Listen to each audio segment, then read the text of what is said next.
Welcome to the Perspicacious Perspective. This episode will be all about cultural appropriation. I didn't think I'd have to do an episode on cultural appropriation since it seems so obvious to me that it's not possible to culturally appropriate, but here I am. Stay tuned in if you want to know why I don't think culture can be appropriated, as I'll be going through some of the controversies that spark debate online. Let's start by defining cultural appropriation. It's when, theoretically, elements of one culture, often a marginalised one, are adopted or used by a member of another culture, which is usually the dominant one. I mean, I found this definition online, but even the definition itself is just so vague. Unless I have a bad definition or I'm missing something, it's so nonsensical to me, like I have so many questions already. Like, which elements are deemed to belong to a specific culture? What constitutes a marginalised culture? What constitutes a dominant culture? What qualifies as appropriation and what doesn't? Who do we ask if we're unsure? Is there like a cultural appropriation hotline we can use? Sounds very fucking Animal Farm-like to me. An Orwellian nightmare, if you will. Anyway, I digress. So that's the definition. It's self-explanatory and axiomatic anyway. It's the idea of stealing or appropriating something which belongs to one culture and using it in another culture, which I guess will be the dominant culture. And let's be real, when they say dominant culture, they mean white people. Whoever came up with the definition for cultural appropriation obviously bears much resentment for white people. I mean, who else are they referring to here? Are they referring to the majority Han Chinese race and culture which predominates the world?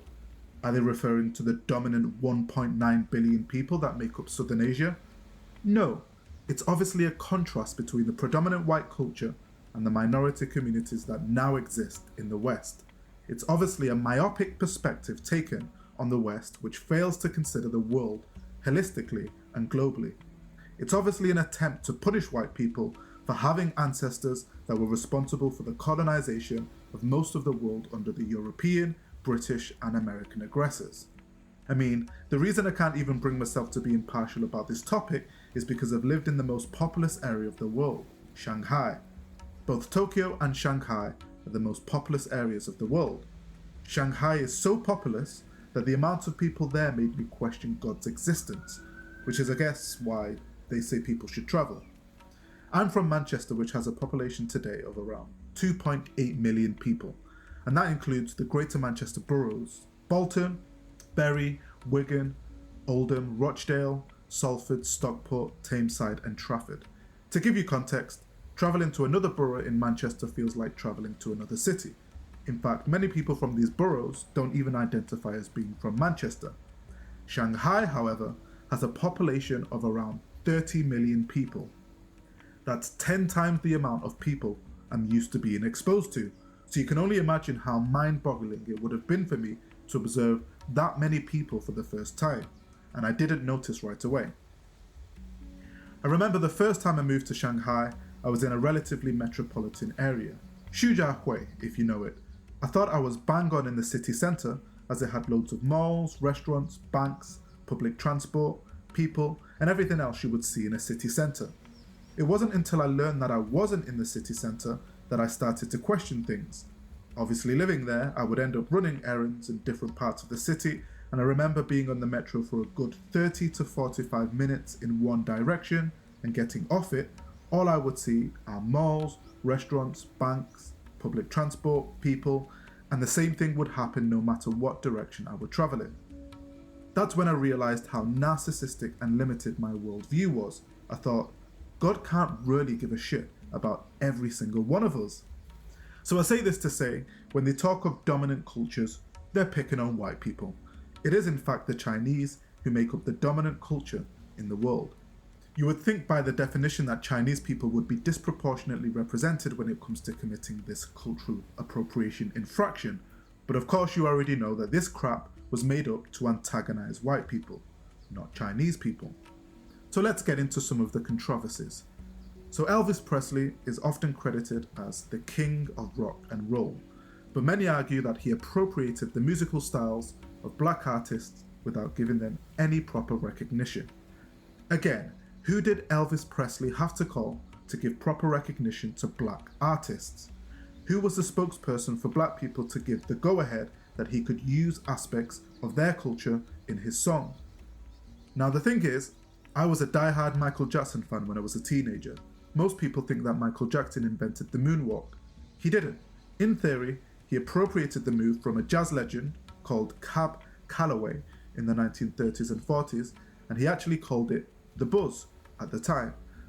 He appropriated it from a famous tap dancer named Bill Bailey, who was the first person to be recorded on TV doing the moonwalk. He appropriated a lot of his moves from James Brown, who was prominent in the 50s, 60s, and 70s, and he was taught the moonwalk by a guy called Jeffrey Daniel, who was a street dancer who adopted the move from the LA street dancing scene in the 1970s. How many of you have heard those names before? If you haven't, Michael Jackson obviously didn't give them the proper recognition they deserved. Yes, they were all black, but I'm pretty sure none of them or their families received any royalties every time Michael Jackson did the moonwalk. Let's take another example. P. Diddy's instrumental to his song in 1997, I'll Be Missing You, which is a banger by the way, was appropriated by P. Diddy. The white rock band, The Police, released their version of the song in 1983, which was called Every Breath You Take. The reason I love this example is because P. Diddy's song, I'll Be Missing You, is such an iconic song in black culture across both America and the world. It was a song that eulogized Notorious B.I.G. after his death in 1997, and I hope I don't have to tell you how important Biggie's contribution to popular black American culture was. So the very victims of this bullshit cultural appropriation misdemeanor have used cultural appropriation to popularize their own culture. Can you see now why I say this concept is analogous to that used in Orwell's Animal Farm? Let's take a look at another controversy. The American fashion designer Marc Jacobs used dreadlocks on white models at a fashion show in 2016 and said, "We should all be free to wear what we want." People saw his response as dismissive of the history of discrimination black people face for wearing natural hairstyles. Again, who does Marc Jacobs need to call for consent to use dreadlocks on his models? Which hairstyles qualify as dreadlocks and which don't? Who qualifies as black enough to wear dreadlocks, and how the fuck does he find the time to address the history of discrimination black people faced for wearing natural hairstyles while he's got a fashion show to run? Yes, my rhetorical questions are designed to shed light on how ridiculous cultural appropriation is. And Marc Jacobs was right. People should be free to wear what the fuck they want. There are 8 billion people on the planet, and most of us change what we wear every day. No one gives enough of a fuck to monitor what everyone wears every day, so wear what you want. Let's move on to the Halloween costumes controversy. Halloween is interesting since it originated as a pagan festival in parts of Ireland, Scotland, and Wales. The church Christianized the pagan festival and called it Halloween. It was brought to the US in the 19th century by Irish and Scottish immigrants, and Halloween evolved into a secular holiday where people would wear costumes, go trick-or-treating, and have Halloween parties. So Halloween is uniquely a Western festival and evolved into one that encourages people to wear costumes to celebrate it. People decided to be offended by white people dressing up in geisha, Indian, or Mexican costumes as they viewed it as lampooning ethnic identities by reducing them to stereotypes. Let's be real. Due to the evolution of Halloween, you can never be sure if someone is trying to look good when they dress up for a Halloween party, if they're trying to be funny, or if they're trying to be unique, which is the whole point of Halloween. It seems to me like another pathetic attempt to police what white people can and can't do when it comes to other races and cultures. Claiming that they're being insensitive to the cultures they're masquerading as is a fucking reach.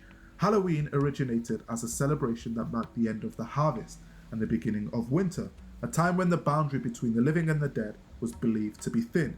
It was never a celebration to lament geisha, Indian, or Mexican ethnicities' troubles and tribulations. And if you really think that white people should ask for consent or follow some protocol to be able to wear attire endemic to other cultures and ethnicities, then I hope you think the same about ethnicities and cultures other than the white Western culture wearing a suit. The three-piece suit was first worn by the British aristocracy under King Charles II around 1666 in an effort to formalise men's fashion and reduce flamboyance at court. The suit's standardisation was influenced by a British dandy called Beau Brummel, which later became the standard formal menswear across Europe and America. Considering most of the British former colonies were decolonized in the 20th century, why can you still see politicians and business professionals still wearing suits in America, Europe, Africa, and Asia? Shouldn't they follow the same protocol to be able to wear a suit? The answer is obviously fucking no. It's ridiculous. Some of you might argue that this dress code was imposed on these cultures, but since they were decolonized, they have chosen not to dispense with this aspect of colonization, and maybe for a good reason. Now let's be very careful about the difference between what people might see as cultural appropriation and satire. It's obviously not wise for a white person in the West to dress up as Jim Crow, for example, or anything resembling Jim Crow, which is why I think people have a point when they're offended by the whole black face thing. Jim Crow was a racist fictional character which became so notorious that it was used as the name for the entire system of racial segregation in the USA. A white performer called Thomas Rice made this Jim Crow personage up in the 1830s, where he would satirize an uneducated, submissive, and asinine character using blackface. Don't forget, black people were uneducated in antebellum America because it was a crime to teach enslaved Africans to read and write, especially in the southern states. The Jim Crow caricature led to the belief that black people in America were intellectually inferior to white people, all the way up to the 1960s when black people were finally granted civil rights in America. So does that mean I believe white people can't dress up as black people? It depends. If they're dressing up to play a role in a film, it's fine. I don't think it should be against the law. But if a white guy dresses up as Jim Crow at a Halloween party, he deserves what's coming for him. Freedom of speech and expression doesn't mean you need to abuse your right to do or say something. So if I saw a white guy dressed up as Jim Crow at a Halloween party, I would probably say something to him. But back to cultural appropriation. Is it even possible to culturally appropriate something? Things evolve so much over time that it's almost impossible to ascertain which parts of that culture originated within that culture. Even the three-piece suit, although it originated in England, the waistcoat was actually inspired by garments worn in Persia in the 17th century, so it's hard to tell.